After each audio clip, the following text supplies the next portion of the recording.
firm of the Jacksonville Jaguars. Protecting you and your family. Call 396-5555. Jacksonville. It was a tough one to deal with, after the game. Obviously today we got to go back through it, but I will say there was a lot of good too that came out of this football game. Things that we can coach and teach and correct and show the guys, So, but yeah, this games like this are they're always going to hurt. 1010XL 92.5 FM presents Jaguars Today with your hosts Mike Dempsey, Tony Smith, Jeff Lageman, and Dylan Denmark. Oh, we're apparently getting right to the point today. Jumping right in. Welcome in, everybody. It's a Check the Tape Tuesday here on Jaguars Today. Tony Smith, good morning. Good morning. How are you? I'm doing all right. All right.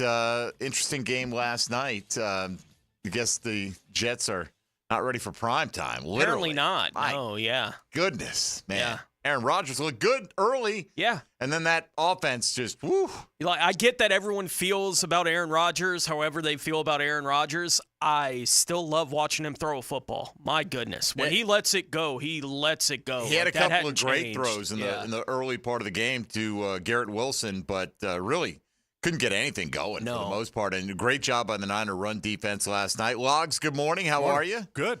Watch any Monday Night Football? Oh, yeah. Yeah? Yeah, it's that backup running back for 49ers did a pretty good job. That'd be Jordan Mason, Logs, as every fantasy manager in America is well aware. I'd say that the Shanahan family does really well with little-known backs.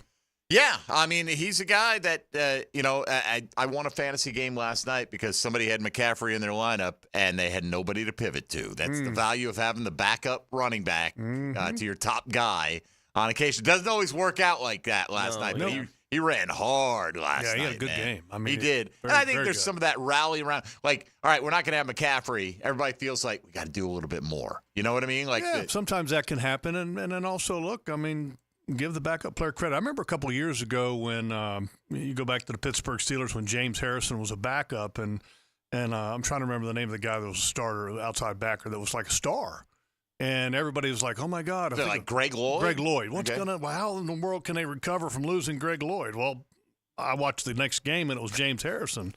Right. And I went, I don't know who this James Harrison guy is, but he's pretty damn good. Right. And everybody at the time was probably saying, well, it's pretty good defense, and they can plug and play and not miss a beat with a guy like that occasionally. Yeah. But James Harrison was just a great player. Well, and he turned out right. He turned out to be a Hall of Fame level talent. Great player. I'm not saying that about the running back. No, I understand what you're saying, but the NFL's full of guys that, like if Trent Green doesn't get hurt, it's Kurt Warner. Yeah. Who is he? Ever get known, right? He might be bagging groceries. He's a Hall of Famer now, right? I mean, he might literally have gone back to the grocery business. Yeah, when the door opens, step through it. Right, and there are guys who get those opportunities, take advantage of it when it's presented to you, and some guys are able to, and some guys aren't. So who gets the opportunity at cornerback as Tyson Campbell will miss some time, Logs? I think it will be a mix of guys. I think it'll be Monteric Brown. I think it'll be Jarian Jones. Wouldn't be surprised to see even DeAndre Prince to be able to get some snaps. So very unfortunate, though. I mean, and here's the crazy thing. I don't know the exact details of the injury, but he had that injury last year that he had lost 6 games. 6 games. And if this is another significant injury to that same hamstring, I mean, you just gave him a very large contract with a lot of guaranteed money. Right.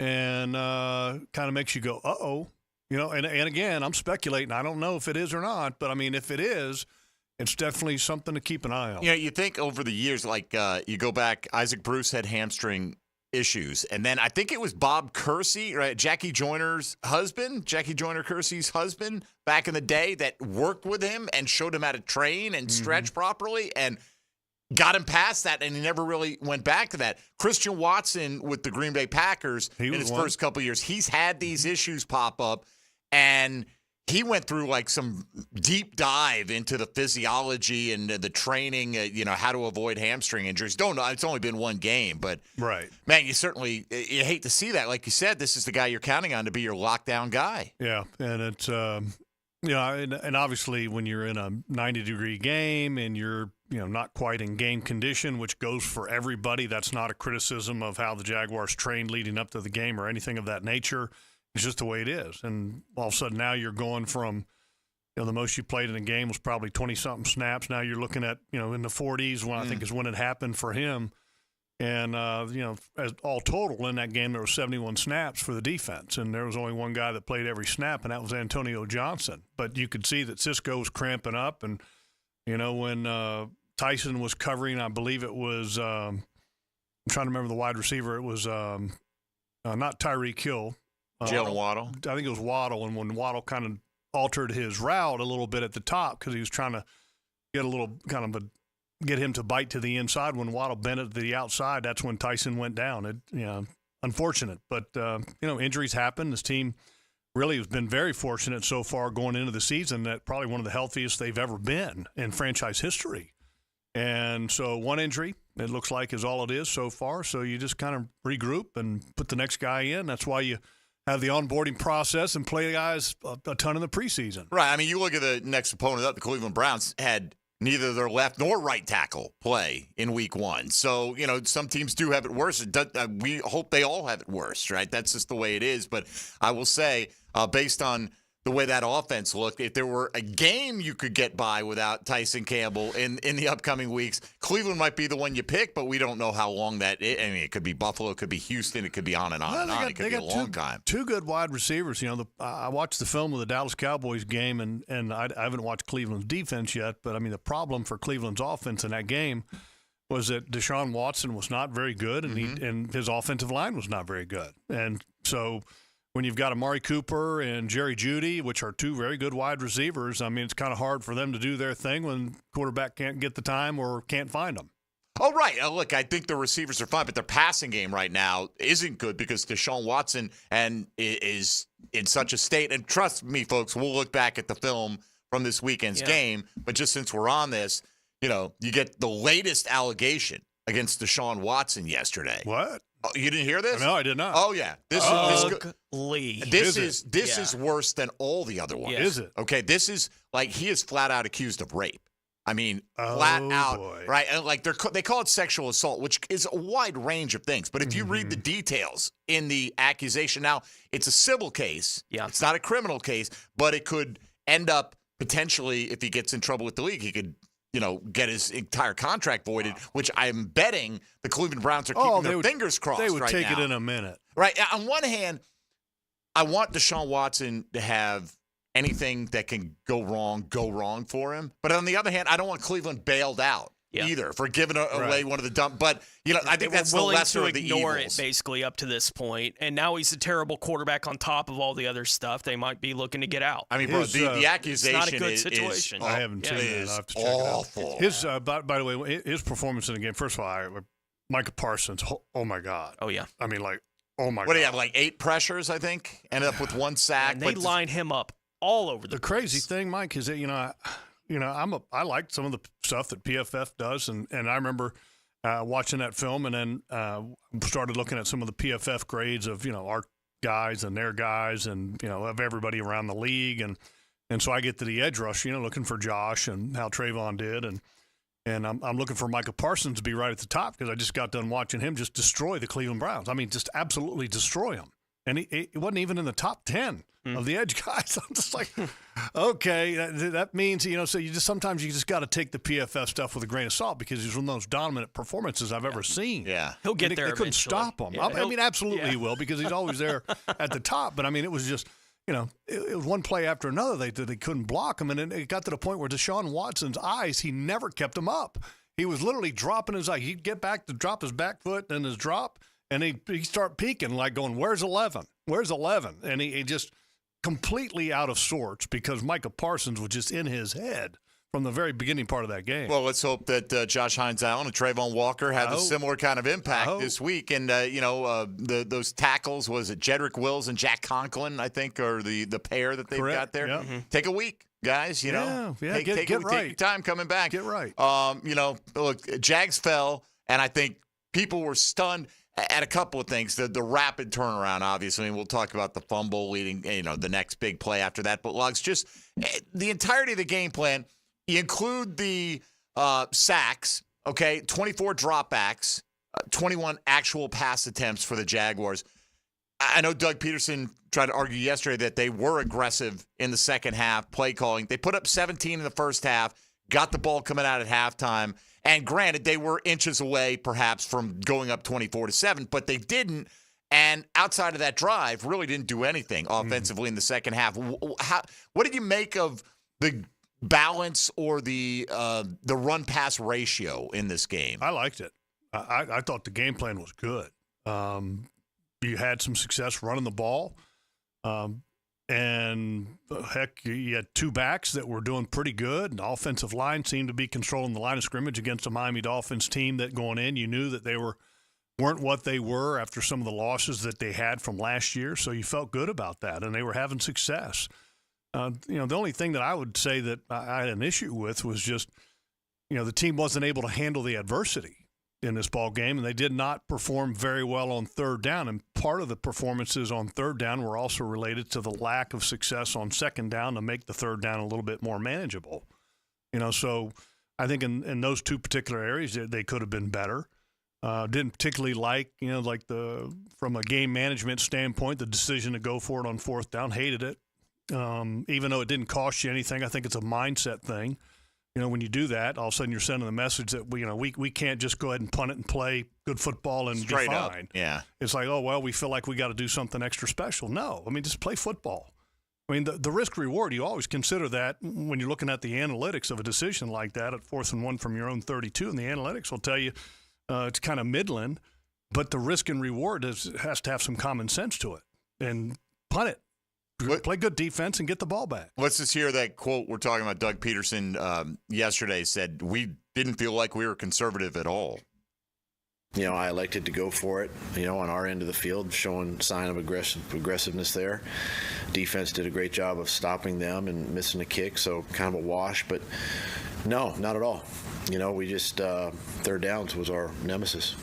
So, all right, let's put it this way. If it wasn't a conservative game plan, why was it less effective in the second half, whatever the Jags were trying to do offensively? Yeah, it was if you look at the second down success rate, look at the down and distance on third down. There were a lot of long yardage situations. You just, for whatever reason, you did not do anything on second down to help yourself on third down. And then when you did get to third down, you didn't do very well.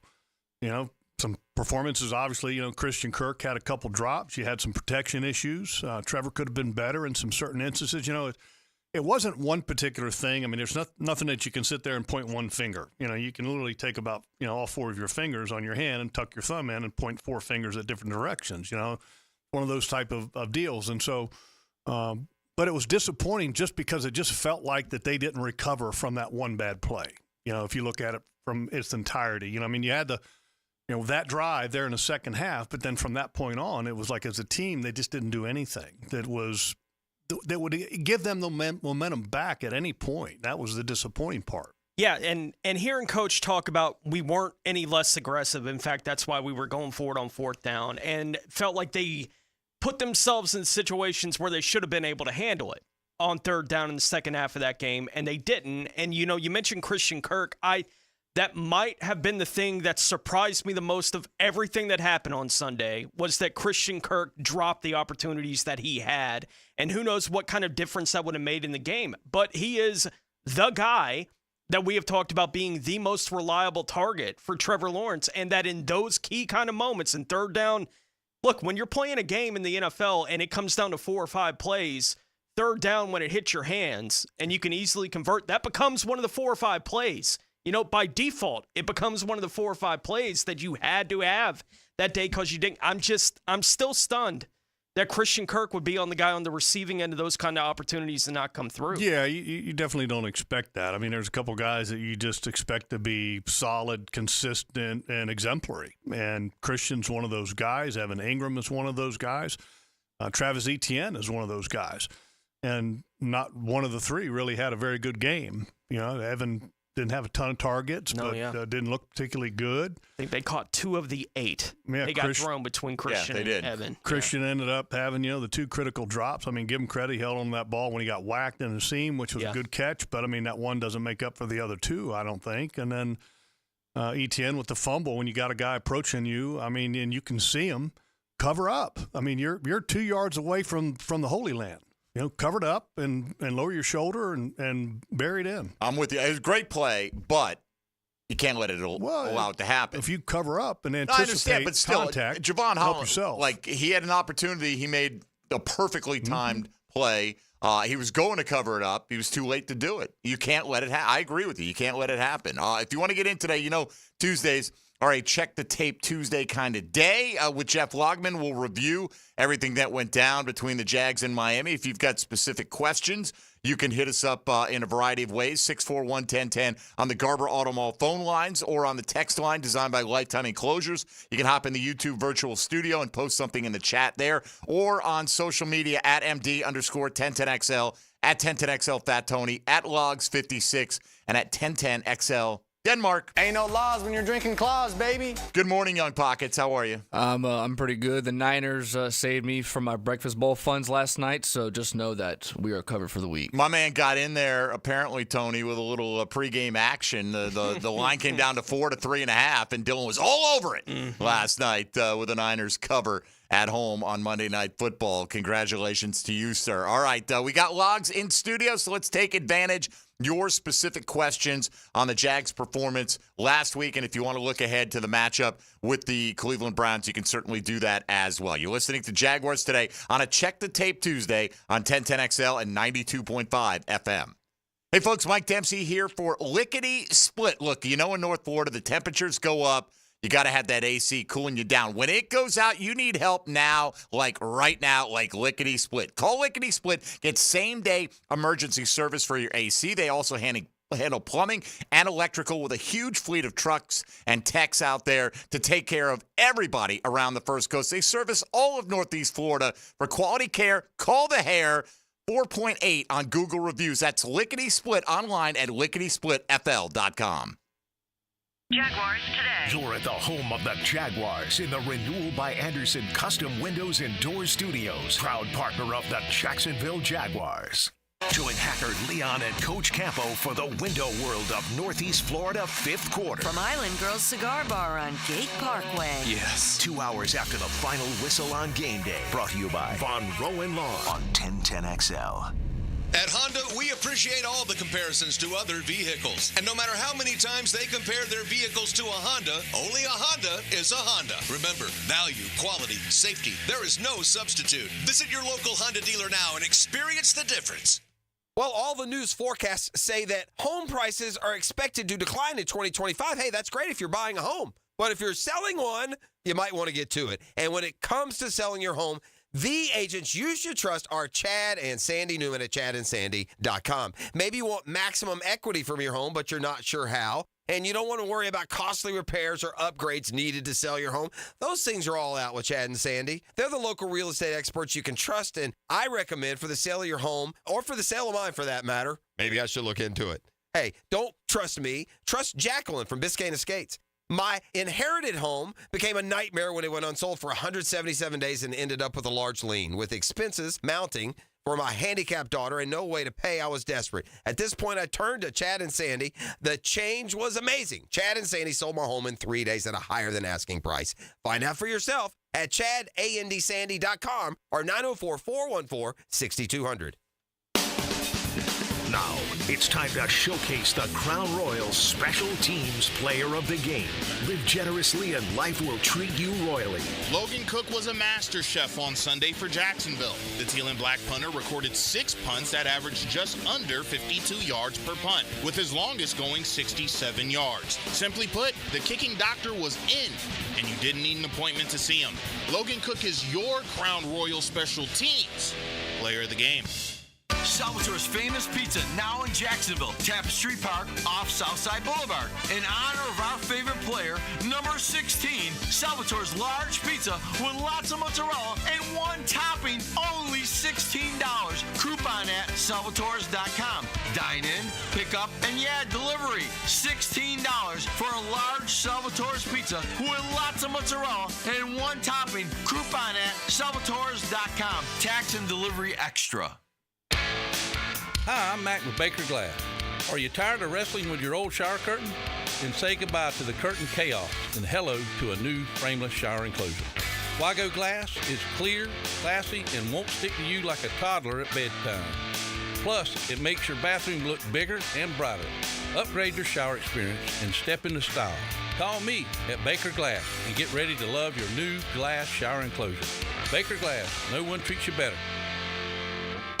There are so many ways you can catch me, Mia O'Brien. Helmets and Heels. Weekdays, noon to 2. And on 1010XL's video and social channels. All things Mia are driven by Arlington Toyota. It's Mo Time with Mo Bryan. On 1010XL. Hey folks, this is Dave Benyon with my son Ammon here from Zero Res. Ammon, you've been cleaning air ducts for a while now. What are some of the reasons customers might consider getting their air ducts cleaned? There are many reasons. Many times, people suffer needlessly from poor indoor air quality produced by the conditions in their air system. Construction dust, the presence of bacterial growth, and years' worth of buildup all come together to make your air ducts a pretty gross place. If you suffer from allergies, have recently moved, recently remodeled, or have never had your air ducts cleaned, then now is the best time to call. By calling Zero Res, you'll have the peace of mind of knowing that you called the best of the best. Our state-of-the-art truck mount system and top-of-the-line service representatives simply can't be found anywhere else. Google Zero Res and read thousands of 5-star reviews. So what kind of deals can I expect? Just mention that you heard us on the radio, and we'll give you $100 off your air duct cleaning. Wow, that sounds like a pretty great deal. Remember, folks, Zero Res, spelled forward or backwards, it's the right way to clean.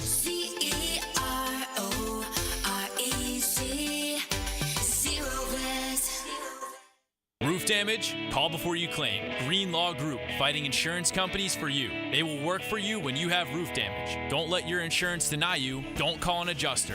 Call Green Law Group at 904-302-7055. Remember, if you have roof damage, call Green Law Group before you claim. They've settled millions and will work hard to get your claim and new roof. Green Law Group. Call before you claim. 904-302-7055. 3D Digital has you covered for any of your business's digital marketing needs. From producing award-winning videos to getting those digital ads to follow your customers around the internet, our team has your back. Visit 3ddigital.com or give us a call at 904-712-4004 to schedule a free consultation today. 904-712-4004. 1 second left. Hackers are ready to score. Will your business defense hold? Double-check cybersecurity stops threats 24/7. Don't wait. Visit doublecheck.com today to schedule your free security consultation. Act now and stay protected. 1010XL is presented by Farah & Farah, exclusive injury law firm of the Jacksonville Jaguars. Protecting you and your family. Call 396-5555. Jacksonville. Jeff Lageman Tuesday is brought to you by Napa Auto Care on 1010XL. All right, check the tape Tuesday. We'll try to prioritize your phone calls here. We've got a bunch coming in on social media. We'll get through as many as we can today. And however you want to submit your questions or comments with Jeff Lageman on a Check the Tape Tuesday, you know the ways to do it. So let's get underway, gentlemen. We'll start with Nick in Tallahassee with a question for you. Logs, Nick, you're on Jaguars Today. Go ahead. Hey, how you doing, guys? I love the show. So Sunday, I feel like it was like the ultimate Dennis Green moment. Like the Dolphins were who we thought they were, but it's like we just let them off the hook. And my question is, and I totally agree with Jeff when he said this in the past, like this is Trevor's year to be that elite guy and take over. I just wanted to get y'all comments on, like, at some point, when does, like, Trevor maybe take over that game and says, hey, y'all think y'all going to come back and win this game? No, this is for me. I'm going to take over and lead my guys to victory. And I'll take your comments off here. Yeah, I mean, it definitely, when it got to the 4 minutes and 22 seconds on the clock and you got the possession of the ball, man, I said in our broadcast. Tie game. I said, this is it. This is when you go and you win the game. And it didn't happen. And it was never got the ball out of his hand. Highly disappointing. It was, I think, a run and then a sack. Right. And the sack, you could look at, the first sack was on Trevor. He had Gabe Davis in the right flat, and he was kind of looking in that direction, but for some reason he just didn't throw it. And then on the third one, it was great coverage. It was two-man, and he had zero options down the field, and then the protection didn't help him out any. But even if the protection was great, there was nowhere to go with the ball. So that was disappointing. But also the disappointing part of it is that you go. I was talking earlier about the third down conversion rate. You're at 20%. Okay, you were at 3rd and 10, I think it was, or no, it was beyond that because you had a sack on the play before. So it was like 2nd and something like that, 2nd and 12 or 13, and it shouldn't have been that because the ball should have been out on 2nd down. You should have been looking at 2nd and 5 or 4, but instead now you're in 3rd and really long, and it's just disappointing. I mean, that you can't excel at that moment. I mean, those are the moments that, the teams, the great teams or the good teams win those moments. And this team just did not even come close to winning that moment. That was disappointing. Well, then, okay, you punt. Okay, defensively, win the moment, and you didn't win the moment. You let them just control the ball for the remainder of the game and never even gave the ball back to your offense. I mean, that was disappointing. I mean, 2 opportunities on both sides of the ball to help win the game, and you didn't do it. In terms of protection, I think we all counted on Anton Harrison maybe being the one most reliable guy, or at least the guy we thought might be the most reliable guy. What went down with his performance this week? Terrible. What do you attribute that to? I don't know. I'm disappointed. I mean, I literally was talking to Joe Rose before the game, and a lot of people don't know who the hell he is, but he's the color analyst for the Dolphins broadcast. Been there forever. Been there a long time. Super guy. I'm good friends with Joe, and he was asking me about our offensive line. I said, this 77 guy we got, Anton Harrison. I said, he's stud. I said, he's really good. I said, you'll enjoy watching him, Joe. And he had the worst performance, I think, of any Jaguars offensive lineman, hands down. And I just, there was plays that I don't understand, kind of what was happening. In almost one play, he looked like he was short setting, expecting a chip on the outside when there was no chip.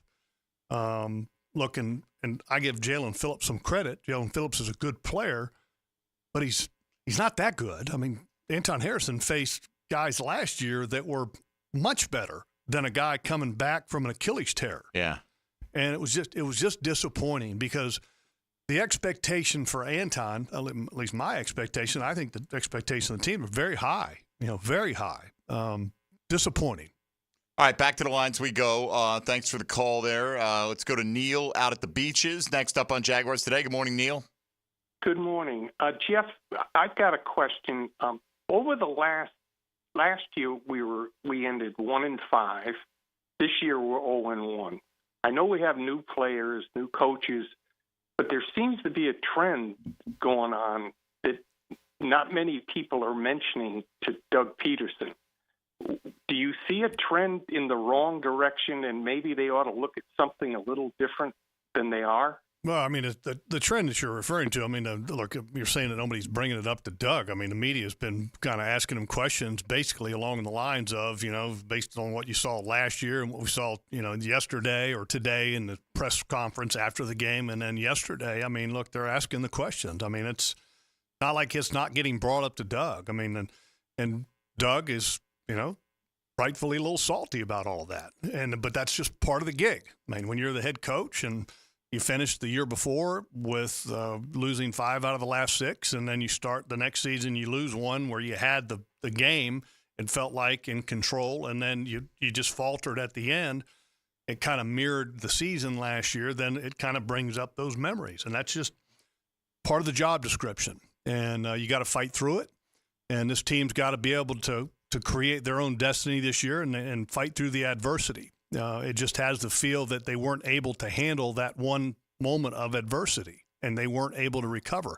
I mean, if you look at it from if you didn't even pay attention to the game, you just picked up the game book, which for people that don't know, the game book is the statistical final copy of what happened in the game. If you just looked at that game book and you went through that game play by play by play, and you got to the point that the Jaguars fumbled the ball, totally unemotional, no attachment to the game, and you saw what happened after that fumble, you'd go, wow, they weren't able to handle the adversity of that game. Absolutely. And that's the fact. And so this team needs to bounce back. It is only one game of 17, and you got to have some strong leadership in that locker room. You got to have some anger. But at the same time, you can't have that anger carry over into the next game. But you've got to get back on the winning side of things. We had talked in the preseason about how this team needed to start fast in the season, how they needed to have a productive preseason to gain some momentum going into the season to kind of put last year behind you.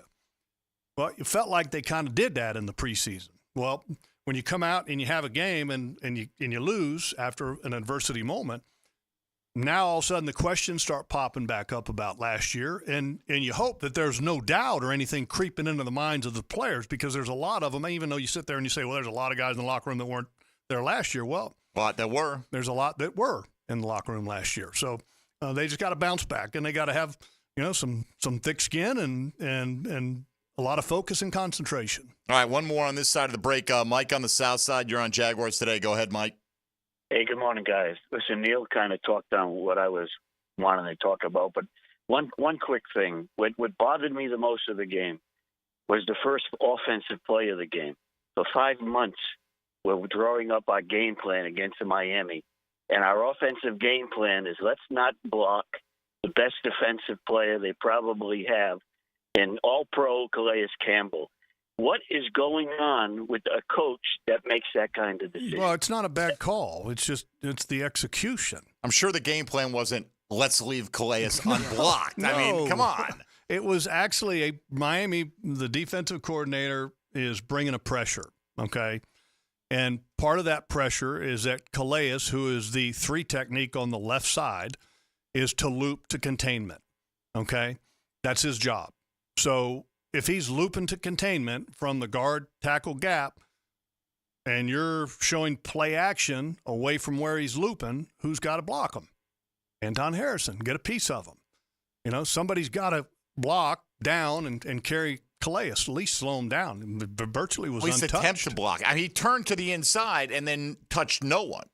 Right? I mean, that's what he did. It was like he was confused. Like Calais is right in front of him. Yeah, it was, and Calais, give him credit. The assignment, his responsibility, literally directed him right to where the little naked bootleg was going to go, and Trevor never had a chance.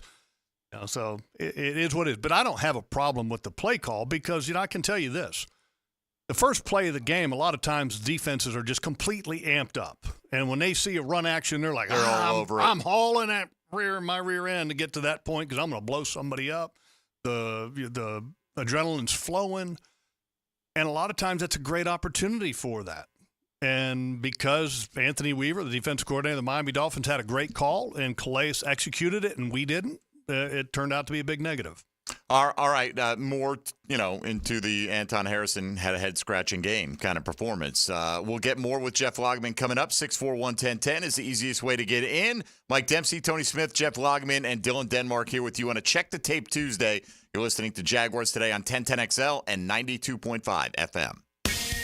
Hey, folks, Mike Dempsey here for Dandy Foods. You want a nice lunch option? You want a nice option for anytime you're on the go, or driving around Duval, swing into a gate station here locally, and head right to the Fresh Case. And that's where Dandy is stocking all the goodies. Dandy and the Anytime Deli line, they're the same company created by the Thompson family nearly 70 years ago right here in Jacksonville, and they've been serving up sandwich perfection ever since. How about an Italian combo that'll melt in your mouth, or a hot roast beef and provolone, the all-white meat, spicy buffalo chicken, and, of course, the big old juicy 100% classic cheeseburger, all served on fresh ciabatta bread, which is baked locally, delivered daily. Those are just a handful of your options with Dandy. For no matter what your taste is, Dandy's going to have something for you, from protein packs all the way to the biggest sub sandwich that's going to fill you up but not weigh you down. Great variety, always made with the highest quality ingredients, keeping those prices down as well. When you're hungry in Duval, do what I do. Go out and make yours a Dandy, and do it today. Jaguars Today. From the Renewal by Anderson Custom Windows and Doors Studios of 1010XL.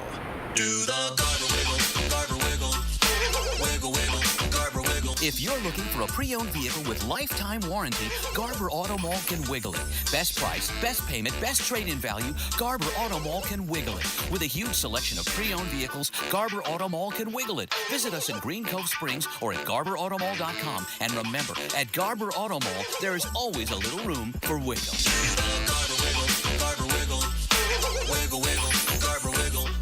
When it comes to towing products, your safety on the road is the priority at Cannons of Jacksonville.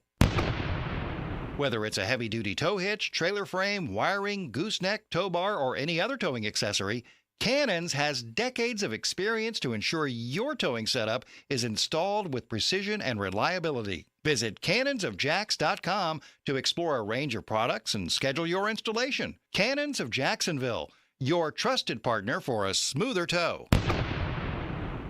If you suffer from constant burning, tingling, or numbness in your hands or feet, it could be a serious condition called neuropathy.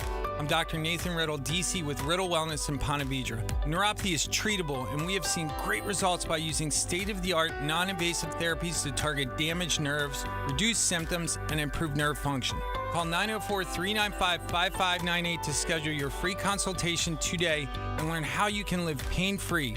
Call 904-395-5598. Right now, they're on their way to ruin your day. Don't bother calling the police. They can't help. And if you're not prepared, you will suffer. Yes, it's that time of the year. Heat and humidity are attacking North Florida. But help is at hand. Call Mike Merritt's Heating and Air Conditioning. Mike Merritt has a license to chill and lets you maintain your comfort zone at a bargain price. How? Mike Merritt stands ready to help, routine or emergencies. And Mike Merritt knows emergencies can happen at any time. So with Mike, there's never any overtime charges. And Mike's team works without commissions. Merritt will never try to sell you parts you don't need. You can't trust just anyone with a truck. Call Mike Merritt, the company North Florida has trusted for 35 years. Call today. License number CAC 050384. Transmission troubles? I'm Robin Sidbury, owner of Action Transmission Specialist on Merrill Road. So come in and see how we can help solve your transmission troubles. We service all makes and models. Remember, get traction. Call Action at 744-0755. It's hard to stop the Tomahawk Chop. I'm RJ Saunders. Follow Florida State's road to the college football playoff on the Seminole Report. Brought to you by your local Ag Pro, your home team on 1010XL. Veterans, did you know VA mortgage rates have plummeted and you can now access up to 100% of your home's equity and turn that into cash right now? Hey, it's Roger Moore, President and CEO of Loan Pronto, announcing our VA Equity Advantage program. This VA offer can get you $50,000, $70,000, $100,000 cash out with no junk fees and no hassle. With APRs in the 5s, you can pay off all those credit cards, personal loans, car loans, and get one easy-to-manage payment. Veterans we help save on average $850 per month. And listen, if you're a veteran with a current mortgage rate over 6.25%, we can do a streamlined refinance with no income verification and no appraisal, saving you hundreds a month. At Loan Pronto, we respect what you've done for our country, and we show it. Call now and ask about our special VA Equity Advantage program. 904-999-1508. 904-999-1508. LoanPronto.com. 904-999-1508. Equal housing lender. NMLS 166-1781. Subject to lender approval. NMLS ConsumerAccess.org. Facing a DUI charge or even a boating under the influence charge? Well, I'm your man, DUI lawyer Malcolm Anthony at 285-4LAW. 285-4LAW. Once again, 285-4LAW. After a storm passes, the assessment of the aftermath begins. Sometimes damage to the roof is obvious, like leaks or missing shingles, broken or damaged gutters, or tree debris.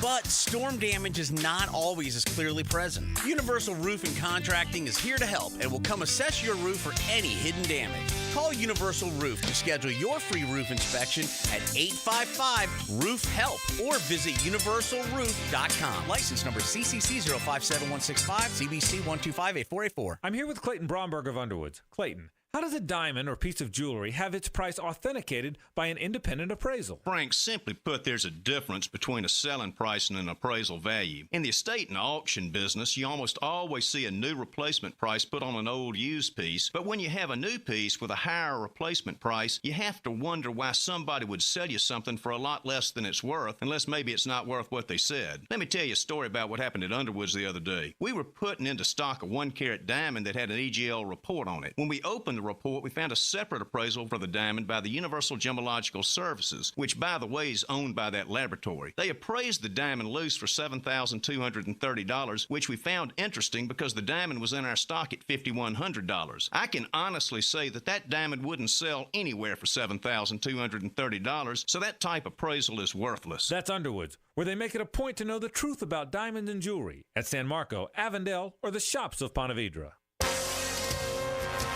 This is Dr. James Perry, Assistant Team Physician for your Jacksonville Jaguars. Here's the latest update on the Jaguars, brought to you by Baptist Health and JOI. Short yardage was an issue for the Jaguars offense in 2023, and it was a struggle once again on Sunday against the Dolphins. Jaguars head coach Doug Peterson was asked on Monday how you fix short yardage. Keep doing it. I'm going to continue to trust the players. We're going to continue to put them in good situations and good plays, and we'll just continue to execute better. Peterson on how he thought the offensive line performed against Miami. They played really well. Now, we got to do better in short yardage. We got to do better in 4th and 1. We got to do better in certain areas. But overall, I thought they played physical. I'm Andrew Gibson with your Jacksonville Orthopedic Institute Jaguars update. 1010XL is presented by Farah and Farah, exclusive injury law firm of the Jacksonville Jaguars. Protecting you and your family. Call 396-5555. Jacksonville. Jeff Lageman Tuesday is serviced by Napa Auto Care on 1010XL. All right, we got Loggy in studio checking the tape, looking back on a very, very disappointing loss to the Miami Dolphins for the Jacksonville Jaguars. You know the ways to get on the program. We got a bunch of questions and comments on social media that we'll get to coming up, but let's get back out to the lines here, Logs, with Steve in Volano Beach joining us next here on Jaguars Today. Good morning, Steve. Hey, good morning, guys. How you doing? Good. What's up? Good.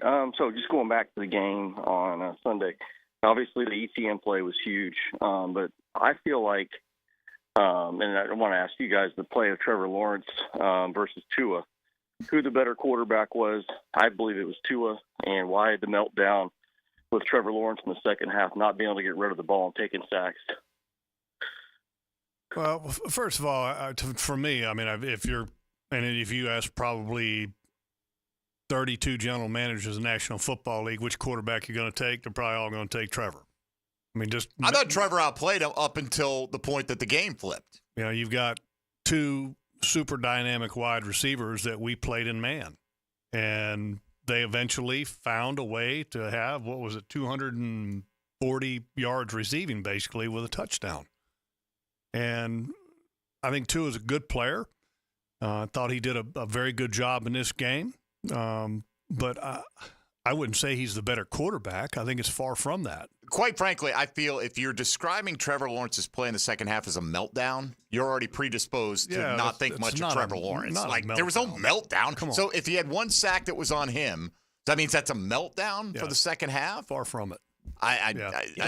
Like we've already heard it expressed here in the first hour of the show. I think there are fans that are frustrated that in a game like that, they didn't see Trevor Lawrence completely take control. Like whatever they visualize that as being with Trevor Lawrence in that kind of game, it's like he can't allow this kind of thing to happen to my team in this kind of moment, this kind of game. And Jeff, as you've pointed out, they were running the ball well enough that I'm not all that upset. No. About them trying to run the ball the way they did. I'm a little frustrated with it too, not to the point that we're hearing callers express it. I'm not that level of frustrated because I do. I look back at that game on Sunday and I thought Trevor was playing really well, and honestly, it didn't feel like they were leaning on Trevor to play well until that last series, and then all those things that we've already talked about got in the way. They run for nothing on first down. Trevor doesn't get the ball out of his hands on second down. That might have been, even looking back at the game, that's probably the worst play I can remember that Trevor had from basically the whole game. He had that, and he had the very first pick. throw that was Yeah. the overthrow on the in the very first series. Yeah, which was a dangerous throw. Right. Yeah. But, guys are going to put the ball in danger every once in a while. Overall, I thought he played well. Yeah. And I'm not going to sit here and try to say that he melted. I mean, that's ridiculous. In the second half, one of the drives would have kept alive if Christian Kirk holds onto the ball, which was a great ball. Another one in the first half, same way. And then you had another drive in the second half that you went for it on third down and fourth down. If you convert there, then, you keep going. Who knows, yeah. Did he have the one bad play on second down where, he took a sack where he could have gotten rid of the ball? Yeah. But, I mean, if that's the worst play that he has, I mean, look, I think everybody's got to take a chill pill here and literally just, take a deep breath. And this football team definitely did not perform as a whole to where they want to be. Okay, but let's not just sit there and go, okay, Trevor. And I think a lot of times the natural reaction is because he just signed a big contract. People expect him to be Superman now. Sure. And look, we expect him, and I expect him to take a step forward. And I think he had some moments in that game that were unbelievable. The throw to Brian Thomas. Holy cow. Was, otherworldly. I mean, that was an unbelievable throw. How do you not look, and I understand if you're not running the ball as well, play action is not going to be as effective, but Brian Thomas had that first half, the pass interference that he drew on Ramsey might have been the biggest play. Great read by Trevor, by the way. Okay, so you got that. 4 other targets. He catches them all. He's basically the star of the first half. Mm-hmm. Doesn't get a ball thrown his way in the second half. Who is that on? Well, it's on the third down conversion rate. Convert some third downs to where you can get some more opportunities, in that ball game. I think that's the biggest part of it, and if you look at all the throws that they had, if you look like the third down to where they took the sack that was 2-man, he was covered up. It's just part of it. Sometimes the game just has to come to an offense, and sometimes it's his turn, sometimes it's Christian Kirk's turn, sometimes it's Gabe's turn. I don't think there was anything conscious to where they went in the second half saying, well, okay, we got Brian enough, so let's just look at other guys That's now. why it was so kind of head-scratching, right? Like, even if he is covered, he's he beat Ramsey on that first play, and Ramsey basically had to tackle him at the goal line. Like, how many throws was there in the second half? Not that many. Right. That's part of the problem, because they just didn't have enough plays in the second half and I get what you're saying, and that you've got a player who's hot, much like you could make the argument that, okay, Tank Bigsby's hot, let's give him the ball down the end and maybe the fumble doesn't happen. But then again, Tank Bigsby fumbled last year. But my point is that if you just convert more third downs and you're not 20% on third down, then there's a lot more balls to go around for everybody, and there's a lot more opportunities for Trevor to overcome, the few bad plays that he may have had in the ball game. All right, let's get back to it here. Bill on the west side is up next on Jaguars Today. Good morning, Bill. Good morning. I just have a question for Jeff Lageman. What do you think about it? Because I think they played really well. Like, Savage, who was everywhere, Devin Lloyd, Oluwakan. What do you think about the defense? I thought the defense did a great job as far as keeping the points off the board. And very aggressive. I was shocked. I really was. I was shocked that they were going to come out and play man, put Jarian Jones on a Tyreek Hill at times and leave him in man and just say, let's play. It takes a lot of courage to do that. But at the end of the day, they ended up with nearly 240 yards receiving with those two guys. And you didn't do enough to win. So my thing is with the defense is that it's a good performance that you held them to 20 points, but it wasn't good enough because that was more than your offense scored. Your whole job as a defense is to allow the opponent less points than what your team scores. And also in a critical moment of that ball game, late in that ball game, you had a chance to get the ball back to your offense and you didn't do it. And at the beginning of the game, we always do kind of players of the game. And my player of the game to watch on defense was Andre Cisco. And when I say Cisco, it essentially means the safety position. Because in a game like that, they've got 2 very good running backs and they've got 2 unbelievable dynamic wide receivers. You've got to be able to minimize the damage in the run game and then also in the passing game. And the safety position usually has to do that. The big plays in the ball game were on the safeties. They weren't able to make the play when needed. And maybe if you minimize the damage on a couple of those giant plays, which I think was one 53 or 60, and then the other one was 80. Maybe it's a different ball game. So I'm not willing to say, the defense did fine, it's all on the offense. No, that's not how it works in team football. Right. Even though they gave up that 63-yarder to Waddle, they didn't score on that drive. Mm-hmm. So, I mean, I think, and I understand what you're saying, bottom line is the bottom line, right? Like somebody asked in the postgame, what grade do you give him? I gave him a fail. It's pass-fail. You win or you lose, right? And you do it as a team. But I think we would agree going into that game, if you said we'll hold Miami to 20, we'll take that from the you defense. take it in a minute. Every single time. Yeah, in a minute. And it wasn't enough because I feel like the offense didn't do its job in the second half. You got 17 on the board in the first half. You got nothing on the board. And again, VTN goes into the end zone, but he didn't. And so you got to put some points on the board. I thought overall the defense, again, yes, they gave up some chunk plays, but that's the team you're going to give up some chunk plays. I wanted to see more pressure on Tua than what I saw in that game, overall. I thought that there were moments that the pressure should have been better. Okay. All right, back to it. We got them loaded up here. Ryan is calling from Cincinnati, Ohio. Good morning, Ryan. Good morning, fellas. How y'all doing today? Good. What's up, man? Oh, not much. I just wanted to call in regards to the game. I think what a lot of fans, at least from what I'm seeing on Twitter and stuff like that, I think a lot of fans is kind of like upset with Doug taking his foot off the gas. Like, I get it, we trying to run the ball, and we was running the ball real good, but, I mean, we got a $55 million quarterback. I mean, let him win it or lose it. You know what I mean? No, I get what you're saying, but again, I'm going to go back to, we can't all of a sudden, just because Trevor has a contract, just continue to look and say, well, he's getting paid $55 million, he's got to be Superman. That's the expectation of Trevor. You have to look at the expectation regardless of what the contract is. It can't be the beginning point of your conversation, and that he has this contract, and I get it. It's professional football. But as it relates to the game, money doesn't matter in this game. Okay, it's a game. And we can't sit there and say, well, you know what, he's getting all this money to put it in his hands. Well, you kind of did. Second down, it was in his hands. Third down, it was in his hands. But it's a team sport. Everybody's got to do their jobs, and he needs to do his job better too. And that's just kind of how, I just hope that it doesn't become the conversation all year about Trevor, and it's all about the money, and his performance. He's our starting quarterback. He's our franchise quarterback. I expect him to take a step up.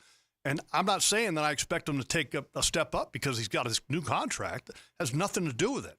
I expect him to take a step up because he's shown that he's been really good and that he has elevated his play. He's coming off of a hurt year, but he's maturing in year 3 in the system. I expect him to take a step forward and enter right at the elite category, knocking on that door this year. Not because of the contract, just because of the progression of his career. All right, Ryan, thank you. Let's get one more in on this side. Kevin in Savannah, you're up next. Go ahead, Kev. Thank you, sir. Last caller was hit the nail on the head. Not necessarily for Trevor not, making it happen on that last drive. That was, I think, awful play calling. But they're not cutting him loose. I mean, it is a pattern that when Jacksonville has second and short, they run the ball. I know we have a tough time running it, so I guess they figure they need to run the ball 2 times. But if you have a second and short and you don't trust your quarterback to take a shot, not a bomb, not, just maybe a 10-yard pass or a little out or maybe a deep ball. Jacksonville has a tendency on second and short to run the ball, and it is a pattern, I'm telling you. And another pattern. What's the percentage of that pattern?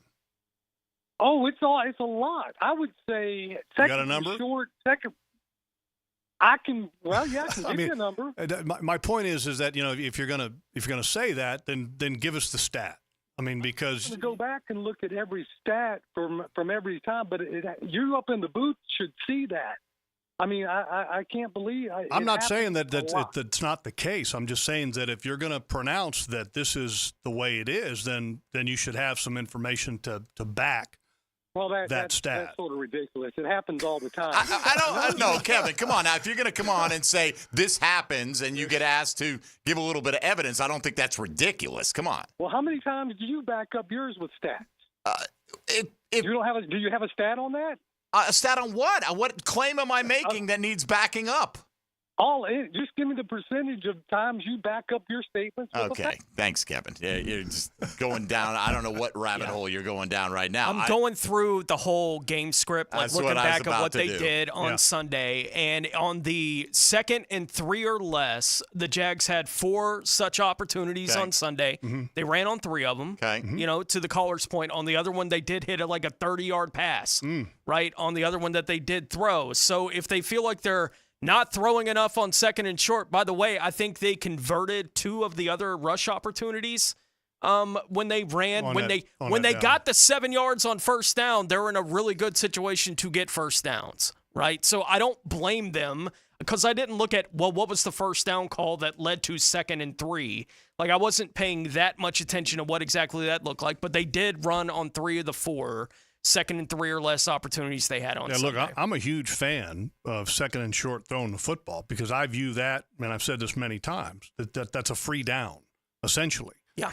But 2nd and 4 or 2nd and 5 is not necessarily a free down, and being, put it this way, if all of a sudden you went to 2nd and 1, as the caller's talking about, and you decided to run the ball every time, what does that make you?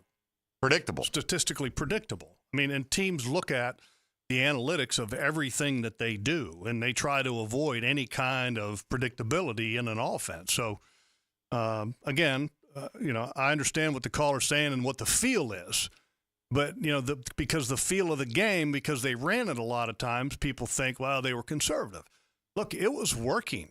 It was working, and the play action off of it was magnificent. And then it just stopped working. And for whatever reason, it stopped working, and there was different reasons for that, and that has to change. All right, plain and simple. We got to take a timeout. We'll come back and try to throw some statistics at you, or just take more of your calls at 641-1010 on the Garber Auto Mall phone lines. Keep them coming on a Check the Tape Tuesday on 1010XL 92.5 FM. Jaguars Today from the Renewal by Anderson Custom Windows and Doors Studios.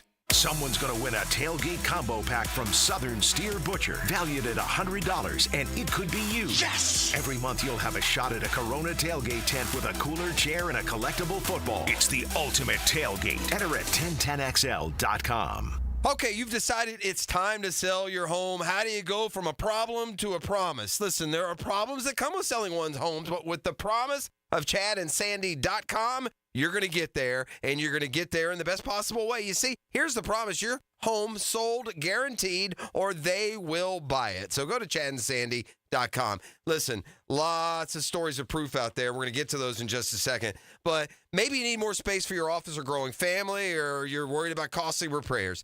Chad and Sandy are the local real estate experts you can trust. We recommend them for the sale of your home. They guarantee your home sold at an agreed-upon price. Buy a deadline, or they'll buy it. No required costly repairs. Pick your move date. No long-term contracts. You get it all with Chad and Sandy. Don't believe me? Ask Stephen and Marlene in Eagle Hammock. We needed to move quickly to Ohio to be with family. We heard about Chad and Sandy on the radio, and all we heard is true. Call Chad and Sandy today, or go to ChadandSandy.com. Nick in here for Bout 9 Associates, where you'll find Jacksonville's most esteemed eye doctors at each of their locations. After being selected for one of the most competitive ophthalmology fellowships in the world, Dr. Frank Bowden is frequently called upon for his expert opinion. He is currently one of the few cornea and external disease specialists in the area and the founder of Bout 9. Visit Bout 9 Associates today and experience the difference. Bout 9 Associates, keeping the First Coast focused. Hello there, Brendan from Play It Again Sports, here to congratulate all the parents for surviving another summer. The kiddos are back to school, and you know what that means? Sports are back. But don't fret, Play It Again Sports has the gear you need at prices worthy of excessive celebration. From sluggers and shooters to clappers and benders, Play It Again Sports can turn your kids into goats. Stop in today on Merrill Road near 295 or online at playitagainjacks.com. Everyone's got an opinion, including me. I'm Hayes Carline, and when things get messy, I step in to clean up. Cleaning Up with Hayes is brought to you by Molly Maid. Afternoons on The Frangie Show on 1010XL. Roof damage? Call before you claim. Green Law Group, fighting insurance companies for you. They will work for you when you have roof damage. Don't let your insurance deny you. Don't call an adjuster. Call Green Law Group at 904-302-7055. Remember, if you have roof damage, call Green Law Group before you claim. They've settled millions and will work hard to get your claim and new roof. Green Law Group. Call before you claim. 904-302-7055. The Money Pages brings you this week's Red Zone featured player of the week. Number 16, Jaguars quarterback, William Trevor Lawrence. Trevor played college ball at Clemson and was drafted by the Jags first overall in 2021. Make sure to pick up this week's Jags game program with a commemorative ticket of Trevor Lawrence inside. Download the Money Pages app for weekly specials. Money Pages, official sponsor of your Jacksonville Jaguars. The flagship station of the Jacksonville Jaguars. WJXL AM Jacksonville Beach. WJXL FM Jacksonville Beach. Are your toilets flushing slow? Shower drain starting to back up? Bad smells? These are all major signs that your septic tank needs to be pumped out. Call DuckDuckRooter to schedule today. The EPA recommends you get your septic tank pumped out every 3 years. Call now if it's due. 904-862-6769. DuckDuckRooter is Northeast Florida's only master septic contractor that is fully insured. See our Google reviews. Visit DuckDuckRooter.com. 904-862-6769. Brian and Angela Wall here with Window World. Hurricanes happen in Florida. That's not news. But what happens even more often than hurricanes are home break-ins. And if security is important to you, you might want to look into hurricane-rated impact windows. What you may not know is that hurricane-rated impact windows not only help protect your home in case of a hurricane, but they also offer another level of security for your home. Have you seen those videos on YouTube that show people trying to break through an impact window? A thief is way too lazy to spend his energy trying to break through one of our impact windows. That's why he doesn't have a real job like you. He'd rather break your non-impact window while you're at work. Window World has high-quality, very affordable hurricane-rated impact windows to help protect your home from hurricanes and from lazy thieves. Call us today at 904-443-7001. Get a free estimate and see for yourself. You save energy, get more security, and the windows add value to your home. With all Window World windows, you get the best guarantee in the window replacement business. Window World. Simply the best for less. And thank you for your business. Here's your Southeast Orthopedic Specialist local sports update, sponsored by First Coast Honda Dealers. Florida's win over Samford offered the debut of freshman quarterback DJ Lagway, whose play, according to his head coach Billy Napier, was... Yeah, very impressive. He had time, too. I thought he was pretty clean. I think he had a mental error in the first drive, and then outside of that, overall, he managed it well. The freshman QB credits the injured quarterback Graham Mertz for making his transition to the college game easier. Man, Graham is the best thing that could ever happen to me. Him being here, just learning from a veteran player as himself. It's just been amazing to learn and just see. The third week of high school football in our area saw the Big Dogs flex. Mandarin beat Sandalwood, Rains rolled over Trinity Christian, and Bishop Kinney knocked out Tocoy Creek. There were a number of cancellations due to weather. That's your Southeast Orthopedic Specialist local sports update. I'm Sam Nelson. At 10:59, it's 81 degrees. Time at 10 brought to you by Bueller Air and Plumbing. Stay cooler, Bueller. 1010XL is presented by Farah and Farah, exclusive injury law firm of the Jacksonville Jaguars. Protecting you and your family. Call 396-5555. Jacksonville. Check the Tape Tuesday with Jeff Lageman is brought to you by Napa Auto Care on 1010XL. All right, Mike Dempsey, Tony Smith, Jeff Lageman, Dylan Denmark. To be fair, we wanted to go back and look to the caller's point a moment ago about the Jags have a tendency, and we didn't go back through the entirety of the time that Doug Peterson has been here, but we looked at last year, Logs, and we looked at you're able to bring up any stat you want, and 3rd and 2 or less for the Jags. They had 43 such instances last year, and they passed it 24 times. They ran it 19 times. So slight lean towards the pass, but overall fairly balanced on that. Yeah. To the callers, I think, and let's just, Dylan, go ahead and fire that up. was in a year where they couldn't run at all. You know, like they were in that situation all last season. Well, they couldn't run the football at all. for that, then Right. you can make the argument that you should have thrown it even more. Last year, yeah. I think they're a better run team based on what we saw this week than By they far. were last year. By far. Dylan, go ahead and fire up that 10-10 take. 10-10. Take. Now, Mike Dempsey's 10-10 take. Brought to you by Double checked. Cybersecurity made simple. You know, look, this super oversimplification, but I think that whatever works is good, right? I mean, if the Jags win the game and ETN goes in the end zone and they're up 24-7 and they hold off Miami, maybe it's a 24-21 final, something like that, you're probably raving about the game plan. Like, hey, we ran it a bunch because we want to keep it away from that high-powered offense a little bit. That's a big thing right there, Mike. I do think that was a factor in this particular matchup. But, again, like you look at Detroit in overtime against the Rams on Sunday Night Football. They ran. David Montgomery, here you go. And it was successful.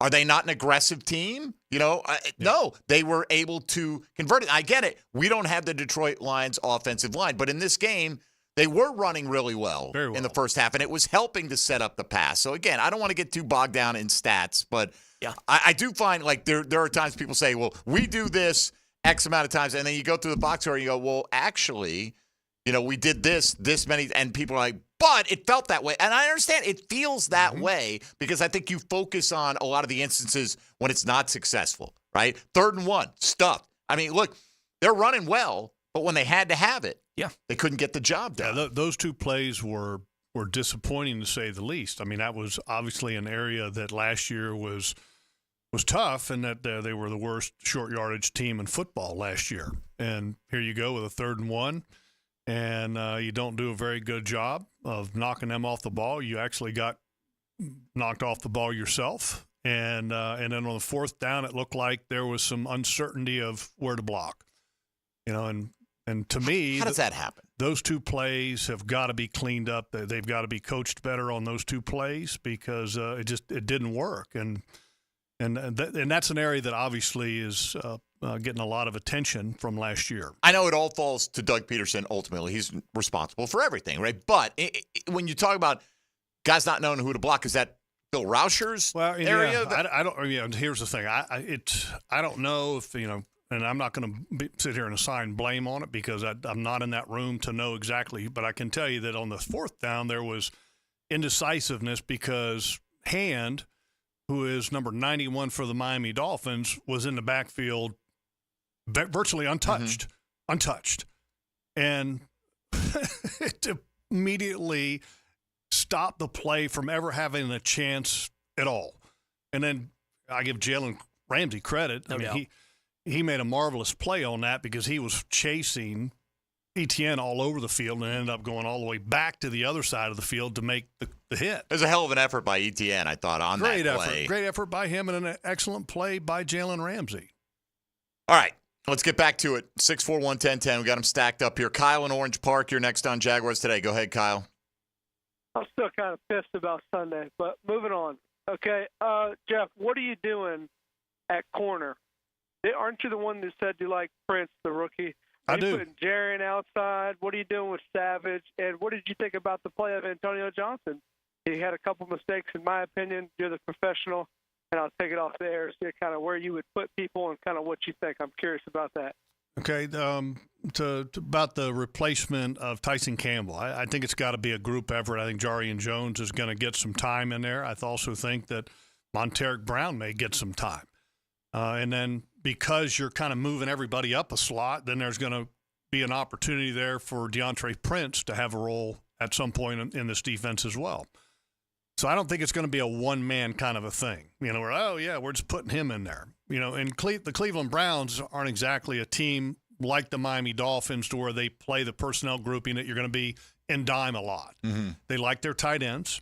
They've got two very good receivers, so you're probably going to be in base and maybe a little bit of nickel, but I don't think you'll even get the dime maybe at times in this ball game. So there's limited opportunities from that aspect of it. But and then as far as the safeties go, you know, they struggle just because they didn't minimize the damage. And when you give up the big plays like they did, that's not what you're looking to do. You know, Cisco gave up the one that was 80, and you'd like to have him kind of over the top. And then on the other one, the 63, Antonio Johnson's like a deep half corner, and maybe the safety's supposed to roll over the top of that. I don't know, but the safety's they have to minimize the damage in those instances, and they weren't able to do that. So the grades of the two safeties overall, if you looked like PFF, weren't great.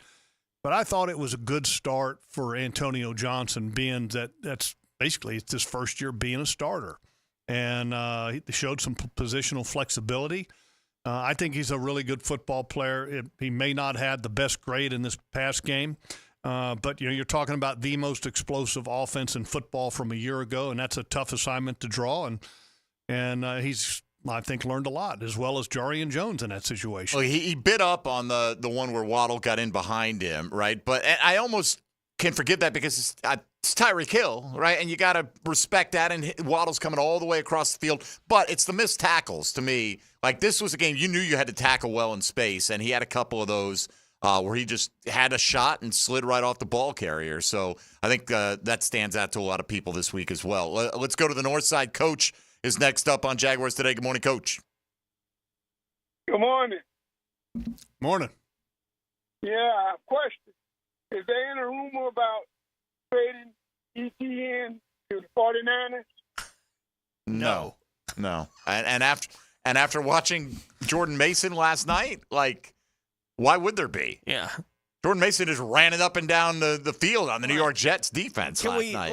It's okay to be complimentary of Tank Bigsby and how well he played this week and point out that, yeah, it's a ridiculous fumble. ETN can't have that moment in the football game and not be, well, this guy's now a bum and we don't need him. And NFL teams only need one running back on the roster anyway, right? We can't have two players that are actually okay at one position like that. Like, come on, guys. Like, yeah. That's silly. There's no rumors of that that I've been aware of. Let's go to Jason on the south side next up. Hello, Jason. Good afternoon, gentlemen. Love the show, man. Thanks for taking the call.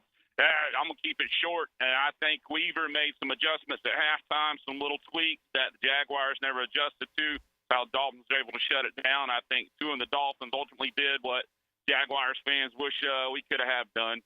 End of the day, there's some good stuff to take from it. If you look at the stats, I hate to talk stats, Dolphins led in time of possession and probably had about 15 more plays on offense than the Jags. Again, love the show. Thank you, guys. All right, yeah, and that is directly attributable to them going 50% on third down, and the Jags went 2 for 10. All right, Christian Kirk hangs on to those two passes. That gets you to 40%, but it also gets you a new couple of series of plays. So you're talking about another 6 plays, and that maybe you continue on, get another first down, and that continues to pile up, but it didn't go that way. And it's not like the Dolphins didn't have their share of mistakes. Tua missed a couple of passes in that game. They had some drops.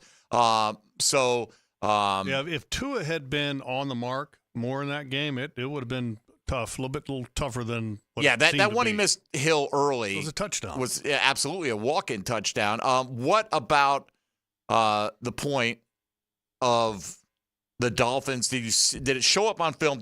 Were they doing something different defensively that was noticeable on the film in the second half? I just think that they did a better job overall against the run. In the first half, the Jaguars were running the ball really well. But it's not like they brought an extra man in the box or anything like that. They didn't. So it's just they played better. Just played better. So, here's a halftime adjustment. Play better. Mm-hmm. Right? I mean, that's the best adjustment. Anyway, thank you for the call. Let's get to Adam at the Beaches next year on Jaguars Today. Hello, Adam. Hey, fellas. Jeff, I got two different questions for you from this. Two questions from the same sword kind of on this. Why did we not go deep again? I haven't had a chance to watch the game again. I normally do. I'm going to do it tonight. But it just seems like we kind of set that tone early with BTJ. He seemed fired up. He's chirping with Ramsey. Well, it just seems like the good quarterbacks and the good teams with the Jamar Chases and those guys, look, they know that they're going to go to it. If they've got a guy and they feel good about it, they're going to go back to that. Even maybe it might be a 50-50 ball. Okay, Adam, we got it. What's your next question? Sorry, man. We just got to go ahead. Yeah. Why in the second half was there no easy passes? There was no rhythm to the game. Where was that 5-yard out to Ingram? Something that was just a snap to get a rhythm going. There was none of that. I mean, I don't know how many attempts there were in the fourth quarter. I don't remember. It wasn't many. But, damn, where was just the give them an easy pass, get some rhythm going, move the ball 5 yards? No, I know you came out in the second half and you were trying to run the ball, and you didn't have a lot of success at the beginning of the second half. And, look, part of your big plays, your vertical element to your offense is created off of the play action. And this football team had some play action that worked in the first half, and they were running the ball effectively, and they were able to keep the Dolphins off balance. And then you weren't having a whole lot of success on first and second down against Miami in the second half, and that kind of takes away a lot of your unpredictability, and it makes it harder. And that's kind of how it played out. Did they do something defensively to particularly try and like bracket Evan Ingram, or what did you see from why was he getting not as many looks as typical? Yeah, I didn't see anything special. I mean, you're not going to give extra attention to Evan Ingram. You're just not. I mean, you're going to put somebody on him and play football, but you're not going to double Evan Ingram. I mean, you can't afford to take resources away from the coverage of Christian Kirk or the coverage of Brian Thomas or Gabe Davis. You just can't do that. Just they weren't able to find a connection. To the point of looking for a few of those quick hitters to, maybe disrupt the rhythm of the Miami defense. Should they have tried to? Yeah. Man, coverage was good. Coverage was good. And that's the hard part of this ball game. And for example, the one play that really sticks out in my mind was that third and, on the drive that you're expecting this team to go win it. Okay. And it's 4 minutes to go. The third down, Anthony Weaver dials up 2-man, and there was absolutely no separation of anybody on that play. Trevor, I mean, if you would have given Trevor a cup of coffee and a newspaper to sit back there and then to evaluate things, he still wouldn't have found an open receiver. So we just didn't have a very good job of however you want to call it, whether it's play design or just, the execution. We didn't get any separation there. And so sometimes you got to give the opponent credit in that situation. But if you're in 3rd and 3 or 3rd and 4 instead of 3rd and, 14, it's a hell of a lot easier to find a play that's going to work than when those long yardage situation. And I think that's a big part of it. All right, let's take a time out here. We'll come back more with Jeff Lageman on a Check the Tape Tuesday. Keep those calls coming. Got a bunch here on social media. I want to try to get to a few of these as well. Logs coming up. This is Jaguars Today on 1010XL and 92.5 FM. Jaguars Today from the Renewal by Anderson Custom Windows and Doors Studios of 1010XL. 1010XL Weekly is your one-stop shop for all things Jags, college ball, preps, and more. Subscribe to our newsletter today, and you'll be entered to win free tickets to the Packers game this October. Subscribe, just head on over to 1010XL.com and scroll down to the 1010XL Weekly Flash page. Now, the Randy Marion Cadillac Drive of the Game. Randy Marion Cadillac of Jacksonville. Drive to the game in luxury with Randy Marion Cadillac of Jacksonville. Trevor Lawrence looked to give Jacksonville an early lead against Miami, and he'd do just that while showing grace under pressure. Lawrence led the squad on a 6-play, 96-yard drive, capped off by a Travis Etienne 1-yard touchdown, giving Jacks a 7-0 lead in the opening period. The 3-minute, 18-second drive is your Randy Marion Cadillac Drive of the Game. Hey everybody, Jennifer Marion with Randy Marion Cadillac in Jacksonville here to say hello, and we'd sure like to have your business. You know what? They're going to love the king of price. My dad believes in making great deals and having a great selection in stock. Cadillac XT4s, XT5s, and XT6s, and Escalades. The all-electric Cadillac Lyriq. CT4s and CT5s. Cadillac luxury and selection is just waiting for you. At Randy Marion Cadillac, Southside Boulevard, Jacksonville. And don't forget, tell them Jennifer sent ya. Join Jim Furyk and other legends of the PGA Tour for the 4th annual Constellation Furyk and Friends, presented by Circle K, October 4th through 6th at Timuquana Country Club. Get your tickets now starting at just $25 for grounds passes. Public parking is free, and our military get complimentary tournament access courtesy of ViStar Credit Union. Get your tickets today at Ticketmaster, October 4th through 6th at Timuquana Country Club. The 4th annual Constellation Furyk and Friends, presented by Circle K. September is Prostate Cancer Awareness Month, so here's a reminder to get screened. Ackerman Urology has 4 convenient locations to help you put your prostate health first. Guys, don't put this one off. Visit AckermanUrology.com. It's storm season, and JEA is committed to keeping you informed. In the event of a storm, we'll text and email you about the status of your services. We use Facebook and X to post real-time updates. Our live outage map on JEA.com lets you track restoration progress. And as crews work to restore services, our storm outreach team will be in local neighborhoods to answer your questions. Because as your community utility, JEA is here to keep you safe and connected. Your community, your utility. Former Jaguars corner and first-year head football coach at Duval Charter School at Bay Meadows, K-12, Aaron Beasley here. Are you looking for an A-rated K-12 school prioritizing academics, arts, and athletics? Duval Charter School at Bay Meadows offers a rigorous curriculum to develop strong minds with an additional focus on growing good hearts. DCSB has been an A school for 8 years, and our tuition is free. Now enrolling. Apply at baymeadowscharter.org. Cooking with Prisco. These things are wonderful. You're going to love it. Have a rolling. Catch CBS Sports senior NFL writer Pete Prisco every Friday afternoon on The Franchi Show. Brought to you by Showtime Sports Cards and Collectibles on 1010XL. We've seen it 1,000 times. Insurance companies using the same tired excuses not to pay. They'll say you're really not hurt or that your injury is from an old accident. That's why it's so important to hire a law firm who has their own medical experts, who know how to fight excuses with facts. When they bring excuses, we bring the truth. And truth is power. Farah and Farah. Here for you, here for good. Jacksonville. Are you ready to upgrade your home? Experience the winning combination of style and performance with Renewal by Andersen energy-efficient, custom-built replacement windows and doors. Buy one, get one 40% off replacement windows and doors. Plus, 0 down, no payments, and no interest for 18 months. This offer expires September 30th and restrictions apply. Renewal by Andersen, proud partner of the Jacksonville Jaguars. Visit rbafla.com for details. License number CGC 1527613. Expert Automotive is ready to keep you cool this summer. Right now, get an AC inspection or a system cooling checkup. Your choice for only $19.99. Their gift to you this summer is $50 off any service and a free tire rotation with any service. Their ASE certified technicians can keep your car cool without breaking the bank this summer. Call them at 374-3373 to get an appointment today. Expert Automotive. They never sell greed, only what you need. Zebra. Zebra is back by overwhelming demand. Saturday night, September 14th, live at the Florida Theater in Jacksonville, performing songs from all 5 Zebra albums. Zebra. Get tickets now before they're gone at floridatheater.com.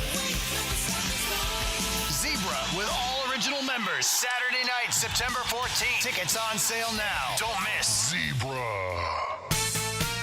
Does the building you go to work in every day need a little love and attention? Jason Parker here with Performance Painting. Great companies take great care of the buildings their staff and customers walk into every day. If the building you're in doesn't match the vision you have for your company, we can help. Go to performance-painting.com. Our highly trained team makes the difference. Quality coatings applied with pride. Performance Painting. Hey, Scarline here. If you're like me in the fall, you want to watch football, not clean. Enter Molly Maid, voted Bold City Best Cleaning Service 3 years in a row. Molly Maid is reliable, friendly, and thorough. Visit mollymaid.com. Googan Nation, it's Dreamfinders Danny Hicken here to tell you this is no dream. The folks at Dreamfinders Homes right now have an unbeatable interest rate for you. You may not think you can afford a Dreamfinders home. Well, think again. Take advantage of a 2.99% year one rate. I said it, 2.99%. 15 Jacksonville communities to choose from. Find that dream house and take advantage of an unbeatable rate. Move now, literally. Dreamfinders Homes, the official home builder of the Jacksonville Jaguars. 1010XL is presented by Farah and Farah, exclusive injury law firm of the Jacksonville Jaguars. Protecting you and your family. Call 396-5555. Jacksonville. Jeff Lageman Tuesday is brought to you by Napa Auto Care on 1010XL. Logs, a question from Billy on Twitter. I'll try to put it into this little context. He's asked, as a former player, do you feel that it's more on the players or coaches to keep up intensity and urgency after a few bad plays, such as, You get the back-to-back, you get the ETN fumble, you give up the 80-yard, okay?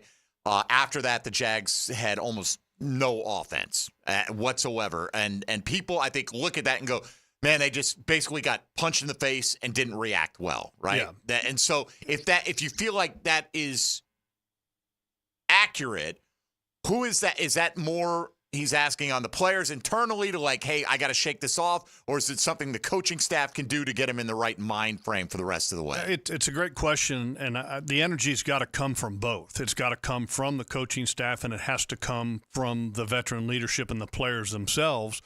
And because you gave up an 80-yarder to Tyreek doesn't necessarily mean that you didn't have any energy in that type of situation. It just means that Tyreek Hill's a great player.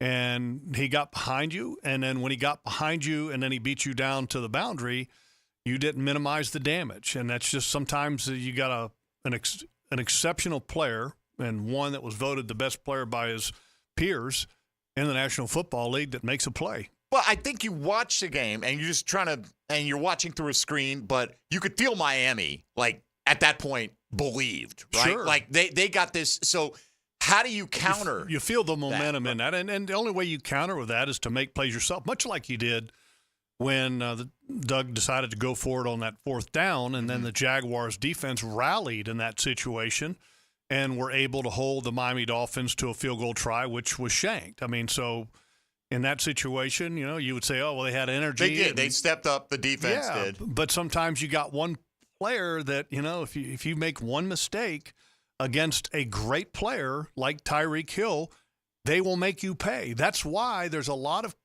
coaches that just won't play, man coverage versus the Miami Dolphins just because they know that something like that can happen. The percentages say that it will at some point. Should they have been looking at more zone this week? Well, that's not who they are. They're going to play the style of defense that they're going to play. And, it's interesting, too, in that they played about 38 snaps of what was cover one, which is man coverage.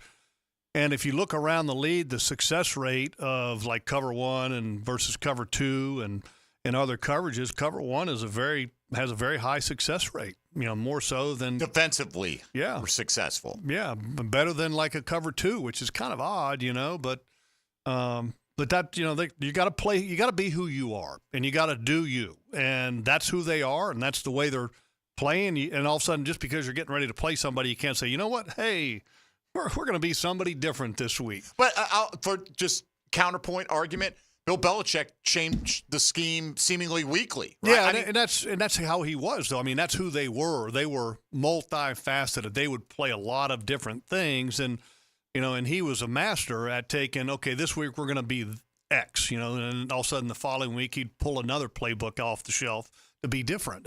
But that's who they were. They prepared with all of that. And some teams, like, for example, you go and Tampa Bay, going back to the, Super Bowl years, they were playing Tampa too. And that's who they were, and if you look at some of the better pass rushing teams in the league and the guys that are really good up front, they play a lot of cover two because they're really good up front, and they know that they can stop the rushing attack with their front seven or front six, depending on if you're in base downs or nickel downs. But this team, this Jaguars defense under Ryan Nielsen, they are going to be a man single high safety team for the most part, and or cover three, which is kind of the same thing, but three is just a zone with a single high safety. Did the cover one idea going into the game change at all when Tyson got hurt?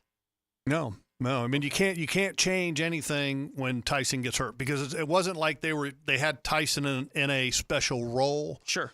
That allowed them to do something somewhere else. So when you have Tyson in that instance where he got hurt, now you just got to put the next guy in, and you keep chugging along in the defenses that you're playing and that you've prepared for.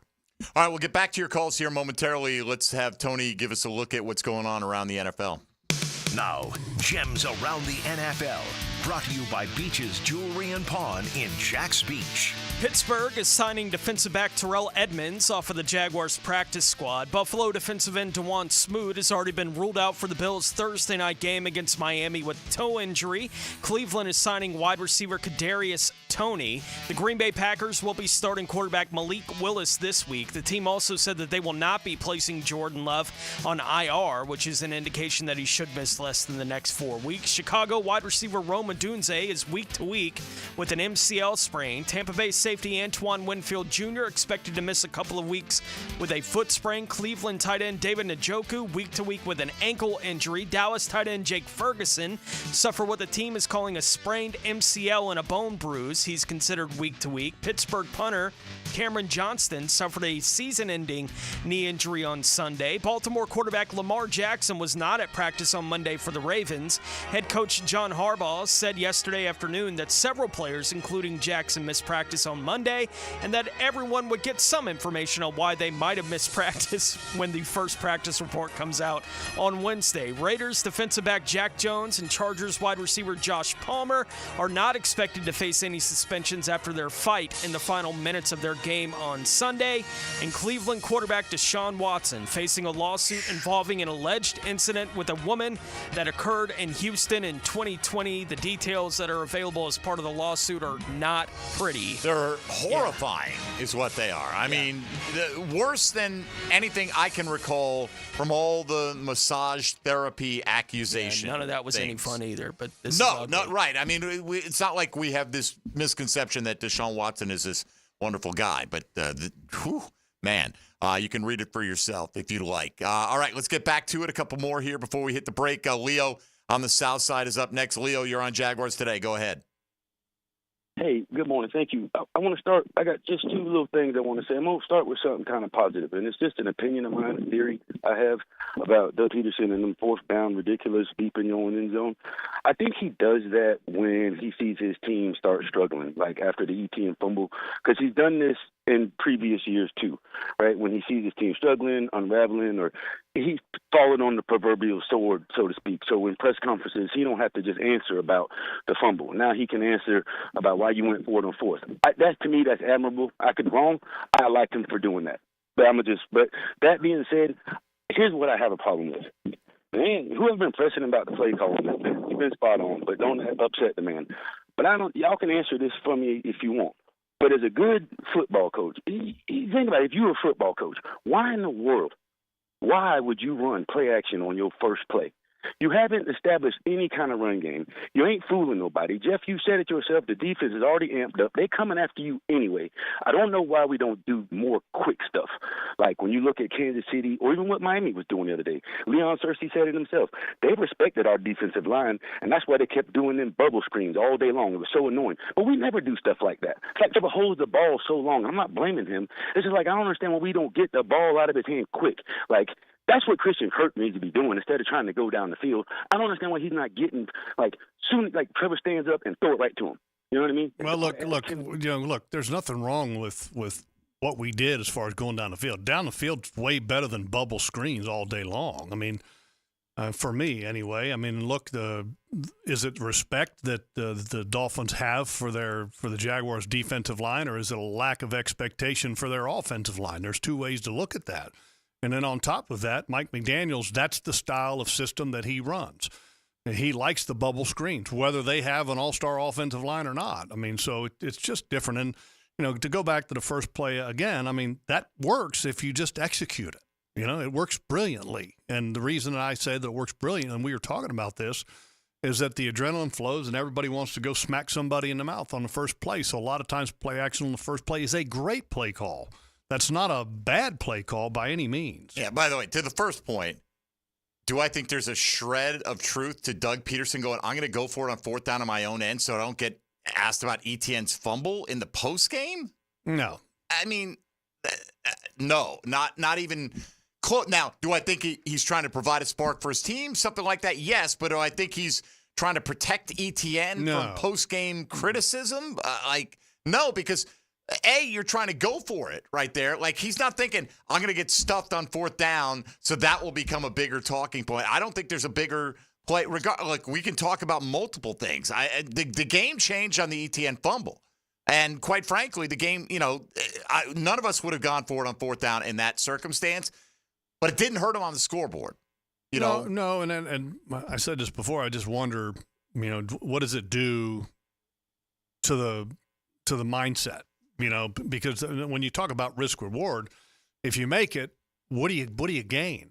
A first down at your own 33, 34-yard line? But I think you gain the idea of we're going to, all right, now we can deep breath. We're not giving it right back to them because it does feel like the snowball's rolling down the hill. No, I get it, but all of a sudden the snowball gets really big when you don't make it. I understand. I think from the mindset in that situation, that's why I would have chose not to do that, but it is what it is. I agree with you. I think Doug would say, yeah, well, then make it. Right? We need to make it, right? And if we, because they're not thinking of what happens if we don't make it. I really thought that they were going to try to draw them all sides. Right, because it was right at the end of the quarter. Yeah, and then they had the stoppage, because the end of the quarter. And then they came out and then I was like, surely they're not going to go for it here. Yes, they did. And then again, you got on the other side, you got Antonio Pierce with like 6 or 7 minutes left in the game, punting in Charger territory down like 6. Yeah, that was in that shocking. Game. And they were in like the 45, 43-yard line. Yeah, now that. The analytics in that situation, go for it. Absolutely. All right, keep them coming. We'll try to get a few more in the final segment here coming up on a Check the Tape Tuesday with Jeff Lageman on 1010XL 92.5 FM. Hey, folks, Mike Dempsey here for Awaken 180. Want to lose weight? Well, Awaken 180 can help you. A lot of people can help you lose the weight, honestly, right? But can they do it in a way that's sustainable, that's going to help you keep that weight loss intact? Well, I'm living proof that they can because it's been almost a year since I joined on with Awaken 180. Lost my weight last September, and it fell off rapidly. But once I hit my goal weight, it really hasn't been an issue from there. Maintenance has been relatively easy for me. And, results are going to vary. And you're going to have some setbacks along the way. But Awaken 180's got great coaching, great plans, and they're going to get you right back on track. And that's a beautiful thing. You can check in with your coach practically any time. Once you hit your goal weight, it's free support and coaching for life with Awaken 180 Weight Loss. I don't know anyone who has personally tried it who has not raved about the program, including myself, hacker Matt Hayes. You could be next, 844-346-1800 for Awaken 180 or online. Schedule a free consultation at awaken180weightloss.com. Jaguars Today for the Renewal by Anderson Custom Windows and Doors Studios. Want to be up close and personal with the Jaguars as they take the field? Here's your chance to be in the shadows, outside the Jaguars locker room, now called the Vault. Enter today at everbank.com/shadows. One winner and a guest for every home game at Everbank Stadium. No purchase necessary to enter or win. Open to legal residents of the United States and D.C. 18 and older. Entry periods for the Shadow Sweepstakes promotion from 8/19/24 to 12/15/24. For official rules and complete details, visit everbank.com/shadows. Sponsored administrator, Everbank N.A. member FDIC. I'm Jeff Middlecoff with Trustline Mortgage. My business partners, Alan Tyre, Bill Pappas, and Ken Rimley, have been helping first-time home buyers with their mortgage financing all over Florida for 34 years. First-time home buyers can get no or low down payments, anywhere from 0 to 3.5% down. As a first-time home buyer with Trustline Mortgage, you get added benefits for doing your loan with us, like lower rates on your mortgage insurance and lower closing costs. Oh, and did I forget to mention that Trustline gives first-time home buyers better mortgage interest rates? Here's the bottom line. Trustline Mortgage wants to help first-time home buyers accomplish your goal of home ownership. That's why Trustline Mortgage is offering the best first-time home buyer benefits around, period. Trustline Mortgage delivers with no and low down payments, lower closing costs, and better interest rates. Call Trustline Mortgage today at 381-LOAN. That's 381-LOAN to find out how we can help you buy your dream home. Or visit our website at trustlinemortgage.com. Trust your instincts and follow the line to Trustline Mortgage. Certain restrictions apply. See office for details. Trustline is an equal housing opportunity. MLS number 331480. Hey, Jaguars fans, as the official whiskey of the NFL, it's not a kickoff without the generous spirit of Crown Royal. And that's why we've built the Crown Royal Rig. An absurdly awesome 18-wheeler delivering the generous spirit to stadiums and tailgates across the country. Follow the Royal Rig on its journey from city to city, bringing together local cuisine, NFL legends, and the opportunity to pack a purple bag for charity and win tickets to Super Bowl 59. Visit crownroyal.com for rules and more, and please drink responsibly. Bueller Air and Plumbing presents Are You Cool? Today's contestant, a dust bunny breeder from Jacksonville, Florida, meets Steve Johnson. Welcome to the show, Steve. It's great to be here, Alex. Yeah, you don't have to answer in the form of a question, Steve. What is this game show? See, that's another question. Are you going to ask me about air conditioners? Yeah, okay. How about we just send the Bueller guys over and you can annoy them with all your questions? Johnny? That's right, Steve. Bueller Air and Plumbing can answer all your air conditioning questions, repair options, replacement models, and how to make your AC last longer while saving electricity, making sure you are cool. Where is the parking lot? You're killing me, Steve. Stay cooler with Bueller. Visit BuellerAir.com. Collisions happen on every play in football. Collisions also happen every day on the road. If you need auto body repair, from a $30 job to a $30,000 job, trust San Jose Collision in Mandarin. Every weekend is a stone cold sports weekend. Hey, Dan Hicken here. Watch for the Weekend with Dan on YouTube and Facebook, and I'll help you put together your sports weekend. Weekend with Dan brought to you by Stone Core. We do the outdoors better. Arrested? Got traffic tickets? DUI? License problems? Gun charges? Drug charges? If you've been charged with any crime, call me, criminal defense attorney Malcolm Anthony, at 285-4LAW. That's 285-4LAW. Universal Roof and Contracting presents the Offensive Player of the Game. Universal Roof and Contracting. The difference is universal. Brian Thomas Jr. had a great debut for Jacksonville and Miami. The wideout recorded 4 receptions for 47 yards and added in a touchdown in what was an impressive first performance. The young man, although in his rookie campaign, looked like a seasoned pro while out there on the field. Brian Thomas Jr. is your Universal Roof and Contracting Offensive Player of the Game. Universal Roof and Contracting has been protecting Florida homes from the elements for over 30 years. Call Universal Roof and Contracting today for a free roof inspection and get 15% off your roof repair or replacement. Plus, flexible financing options and payments as low as $115 a month. This offer expires September 30th. Call 855-ROOF-HELP. License number CCC 1330747, CBC 1258484. UniversalRoof.com. This is Dr. Kevin Kaplan, head team physician for your Jacksonville Jaguars. Here's the latest update on the Jags, brought to you by Baptist Health and JOI. Jaguars rookie first-round pick Brian Thomas Jr. caught a touchdown pass in his NFL debut on Sunday against the Dolphins. Trips to the right and a shotgun for Trevor. He drops the throw. Trevor fires for the back of the end zone, and that ball is going to be caught for the touchdown by Brian Thomas Jr. What a throw and catch. He tiptoed along the end line. Touchdown, Jacksonville. Frank Frangie with the call on Jaguars radio. Thomas has been nominated as one of 6 rookies for the NFL Rookie of the Week. Fans can vote for Brian Thomas Jr. at NFL.com/rookies. I'm Andrew Gibson with your Jacksonville Orthopedic Institute Jaguars update. 1010XL is presented by Farah & Farah, exclusive injury law firm of the Jacksonville Jaguars. Protecting you and your family. Call 396-5555. Jacksonville. Now, the Cool Down with Donovan Air Electric and Plumbing. Keeping Jack's cool since 1987. Logs, as we cool down and come to the end of Jaguars Today this morning, let me ask you a question that was passed along on social media this morning. What do you think the identity of the Jags offense is, or what do they want it to be?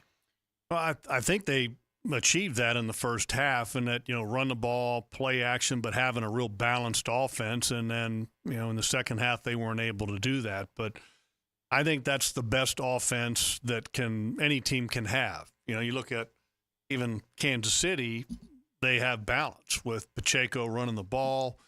And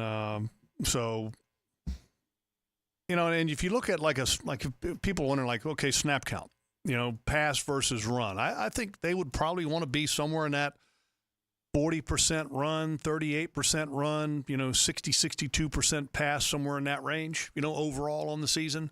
If you have games that you end up getting 50-50, then you're doing pretty good. You're probably running it well. And you were kind of on your way to doing that here against the Miami Dolphins, but then you just kind of got shut down at the end of the ball game and with your rushing attack, and then you had some negative plays. Let's not forget the Anton Harrison holding penalty that kind of messed them up on a drive. The drop. I mean, so if some of those things don't happen, maybe he ended up reaching, that 50-50 percentage. Back to the lines we go. We've got about 10 more minutes with Jeff Lageman. David in Green Cove Springs next up. What's up, David? Hey, guys. Got about 3 thoughts here. First of all, the play calling issue.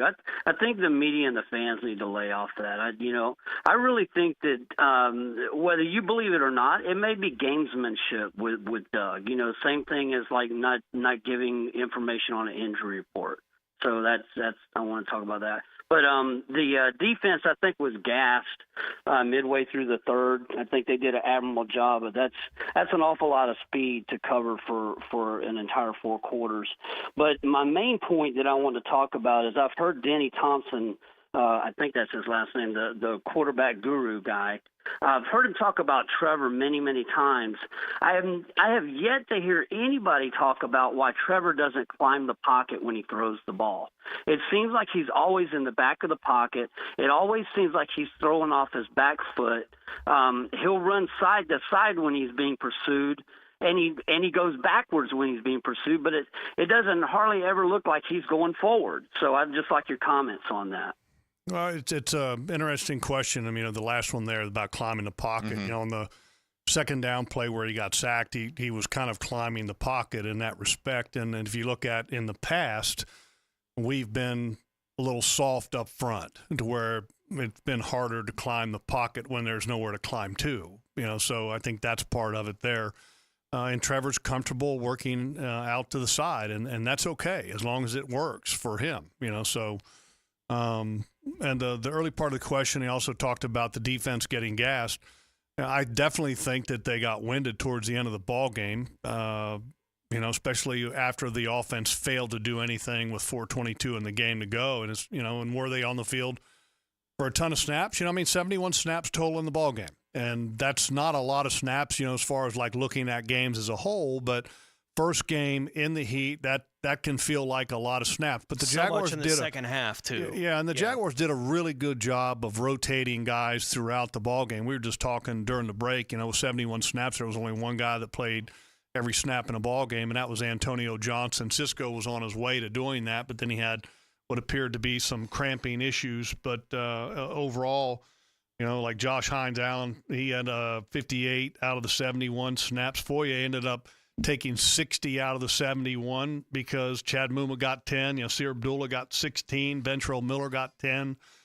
So they were rolling guys through, so I thought they did a really good job of that, and you didn't really notice kind of any fall off in performance when some of these backups were in on the game. Talking about climbing the pocket, how would you grade Mitch Morse's Jaguars debut? I thought he was arguably the best offensive lineman. I thought him and Cam did really well. When I say really well, I think solid performances. I think Cam could have been a little bit better on one particular play, and he's got to finish better. I think the offensive line as a whole has got to finish better in this ball game. But I thought he had a really good start. I like Mitch Morse. I think he's definitely helping this football team. Code Blue on Twitter wants to know what you thought of Devin Lloyd's performance. I thought it was good. The one thing about Devin is that he's just such a great athlete, and he does a lot of things where he can just got great control of his body, and he's bigger.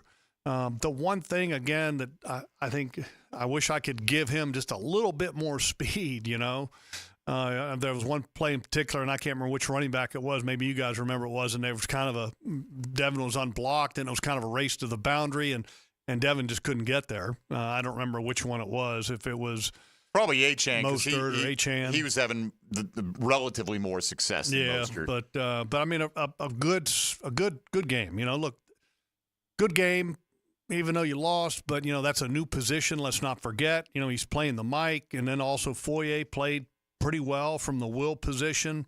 Both of those guys were pretty active, and I thought pretty solid. All right, one more here on the lines. We got Darren up next on a Check the Tape Tuesday. Go ahead, Darren. Hey, good morning, guys. Jeff, it seemed like the very first play of the game, obviously it looked like the entire offensive line and team was crashing to the left, and Harrison maybe should have stayed back and got Calais. I'm not sure about that, but it didn't seem like we saw any rollouts with Trevor where he could run a naked bootleg if the crossing route wasn't there. But I just don't see the team rolling one direction and Trevor, and he's got the speed to do it, I think, to run once in a while as far as if the throw isn't there. He didn't have a chance. Trevor didn't have a chance. Right. No, on that play, absolutely. But I was talking about, did they just get away from it the rest of the game because they didn't? Because I thought this offensive line was built around agility and speed, and they were going to be able to get out and move. So I just want to hear your thoughts on that. Well, I mean, look, the speed and agility, I don't know if that's what I would use to describe offensive linemen as a whole. But, I mean, look, there are some guys that can move. I mean, make no mistake, I think that Sheriff is very good in space. Morse does a good job. Ezra does a Cleveland's good job in that space. guy, yeah. I mean, they both do a great job in space. And, I think look, I like this offensive line. I just think if you cleaned up a couple plays in this ball game, and if Anton played to his capability, and I think you could have felt really good about their performance, but you didn't win. Anton did not play well, and so you don't feel good about their performance. But I mean, as far as the direction that we're heading, I feel confident that this offensive line is going to be good this year. I do. I'm not even thinking about last year as being where and what this offensive line is going to be this year. What do you think about the matchup with the Cleveland Browns coming up this week? Well, you better get ready to block 95. I can tell you that. I mean, he's an outstanding player, and watching the game from what little parts that I've watched, I watched a little bit of it. He is an absolute monster. I mean, you're talking about one of the best 5 defensive players, I think, in football in Myles Garrett. Yeah. Zadarius Smith on the other side is a good player, but he's not anywhere near the class of number 95. You better find a way to get extra help on number 95, and if you don't, you're going to pay for it. We were talking about on the break, or one of the breaks, Josh Hines-Allen pretty much got blocked this week, right? Is this maybe a get-right game for the pass rush a little bit, simply because Cleveland's O-line is as beat up as it is? We don't know who's going to be available yet, but they're without both their starting tackles this past week. Yeah, this past game they ended up having DeJuan Jones play right tackle and James Hudson play left tackle, and the Cowboys made them look bad. And at one point they ended up bringing in a rookie or somebody else that played tackle for a little bit because DeJuan Jones ended up getting an elbow hurt in that ball game. Do I think it's a get-right game? If the quarterback that we're getting ready to face in Deshaun Watson ends up dropping his eyes like he did in the Dallas Cowboys game, absolutely. Going back to Josh's performance against the Miami Dolphins, he got a lot of attention. The Dolphins definitely gave him respect. They put some extra help on that side of the formation. And then also when he was singled, Terron Armstead is one of the best pass-blocking left tackles in football when he's healthy. Make no mistake about it. He is really freaking good. And he did a good job against Josh. Was not Josh's strongest game. All right. Well, with that, Dylan, why don't we put a bow on it?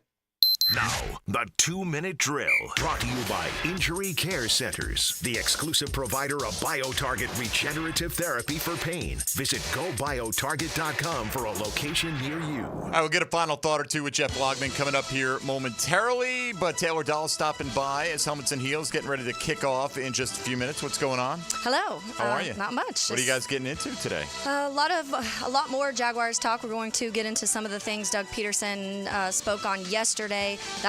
That he was talking right as our show was ending, so we didn't really get to comment on any of that. So we'll get into some of Doug's comments. We'll also take a look around the NFL at some of the games that happened over the weekend and last night. Maybe some Deshaun Watson talk that just keeps coming, and this weekend makes it even more convenient to talk about him, even though I don't really like talking about him. But so a lot more Jags, a lot more football. Yeah, it's the Deshaun Watson thing, we touched on it briefly, is just this is even much worse to me than all the collective other massage parlor stuff that was going on.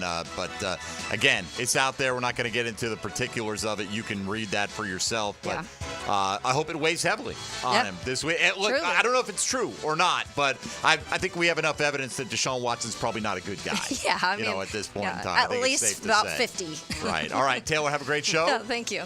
With Lauren Brooks and Mia O'Brien, along with Taylor Dahl. It's Helmets and Heels coming your way. Logs, where are we going to catch you for the rest of the week? Me and JP got Jaguars Happy Hour Thursday at 4, the Doug Peterson Show at 5, right here on 1010XL, 92.5 FM. And then on Fox 30 on Thursday night, we have Jaguars All Access, me, Martineau, and a player to be announced later.